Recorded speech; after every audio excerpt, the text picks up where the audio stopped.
Adept, I am not sure any of this makes sense. Looking at this army list here, it clearly shows that that the only anti-tank we have is short-range melter weaponry. And that's only if we are Auto Hereticus. If we're part of the Auto Xenos, we get one option for twin-link glass cannons. But what about Auto Malleus? They don't even get any. They don't have the Land Raider. They don't have the Flyer that the Grey Knights have. How are we supposed to take out higher strength enemies? It doesn't make sense. Greetings everyone, I am Sister Lilia and welcome to my armory. So, the Imperial Agents codex is on pre-order at the moment and, oh boy. From what I've seen of it, it's a mess.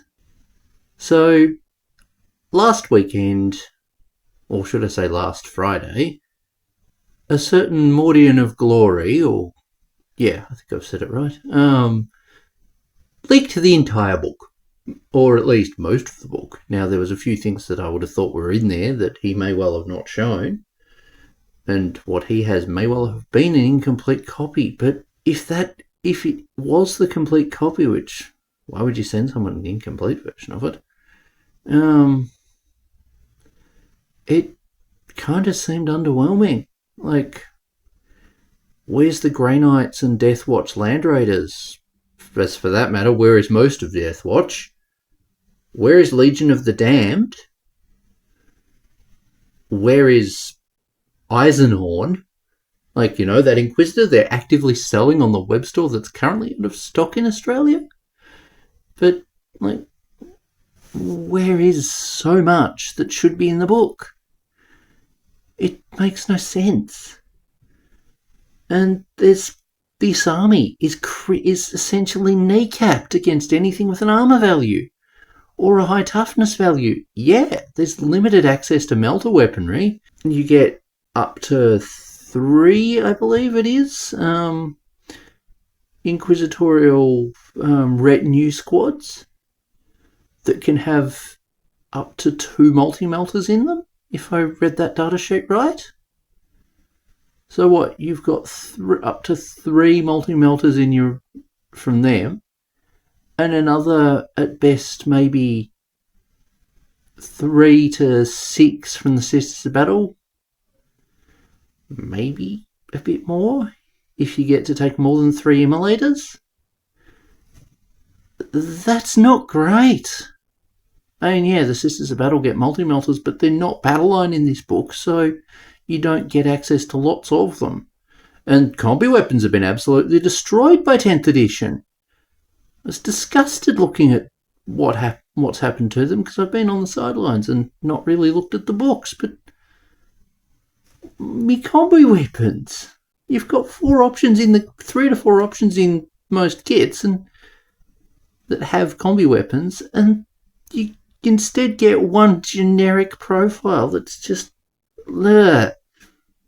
At least arbites are half decent.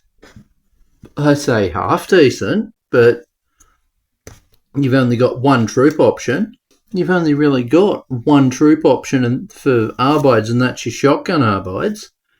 Your subjugators, I think they're called, the Mason shield ones. They're elites, or they're non-battle line, so you can only take up to 3 of them. And your exaction squad, which is what the box is named, you can only take up to 3. You can, I think, take 6 of the Imperial Navy breacher squads. And looking at Death Watch, they're in a bad place. Like, yeah, I know GW's rules these days is we don't provide rules for things that aren't on the kit. Newsflash, GW, you get to control what goes in the kit. You can put more in. Yeah, that means that maybe they should make a weapons sprue that has the weapons Death Watch need. Also, rhinos in rhinos. Because that makes sense. I wanted this codex to be good, but what I read of it, it's just disappointing and not worth me paying bloody $2 short of 100 Australian retail or whatever it would be through an independent stockist that knocks the price down by whatever percentage they're able to.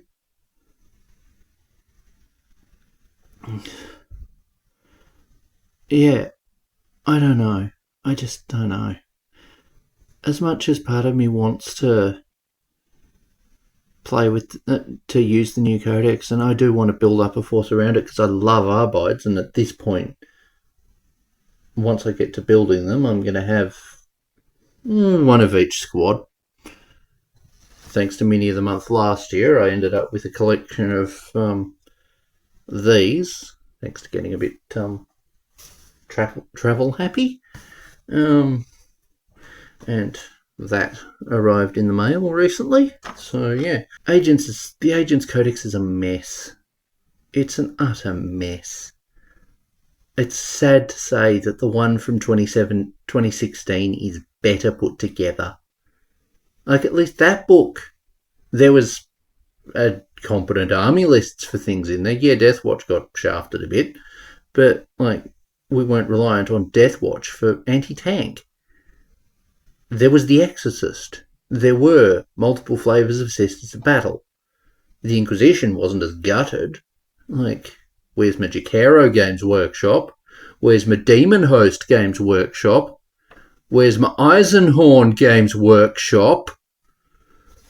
I'm getting sick of this crap with modern Games Workshop seemingly dedicated to the enshittification of Warhammer. We're seeing the enshittification of the internet these days with search engines not wanting to search and searching things on YouTube. I've searched things that I know the title of. I've put the title in. It hasn't come up. I know the video's still up. But yeah. Will I play the Codex? Probably. In all honesty, it might be fun to play it in boarding actions. I say might. But if the Codex is in as bad a place as it is, how does that reflect on boarding actions? Boarding actions might be an utter mess too. At this point, I'm not sure if it's worth buying Games Workshop rules because they can't seem to be bothered making them decent. And yeah, I've been playing 40k I've been part of the 40k community for a long time, whether or not you'll have known of me. I've been vaguely playing since 5th edition. I didn't get to play 6th. I gave 7 a really good crack at it, and 8th I gave a bit of a go. 9th, we had lockdowns, and I had homelessness. And 10th I've wanted to, but I've been in awkward places so far, so I haven't actually been able to roll dice with people yet. And also the constant changes to the rules mean that if I want to field an actual Codex compliant army list, there's a lot I have to do to make them, Codex compliant, which is one of the reasons for some of the content that's on the channel at the moment. Yeah, that's the reason there was a Basilisk video last week, and why in theory I'm working on artillery this month, even though artillery got nerfed bad. Yeah. Anyway. Yeah. Agents Codex. Since I've managed to find the detachments and their stratagems and the list of stratagems, at this point I'm buying the data cards, and I'll use them in place of a codex. I might hole punch them and bind them together so that I don't lose track of any. But yeah, from what I've seen, I can't recommend the Codex. Anyway, I've rambled on for long enough. Thank you guys for watching what is essentially a 10-minute ramble fest, or more. Yeah. So what are your thoughts on the Codex? Did you also watch the live stream? Part of me is hoping that Mordian didn't show everything, and that there's bits to the Codex that logically should be there, like the Valkyrie and the Grey Knights having access to the Storm Raven and the Land Raider. Because, Grey Knights. But what's that librarian line? Hope is the first step on the road to disappointment.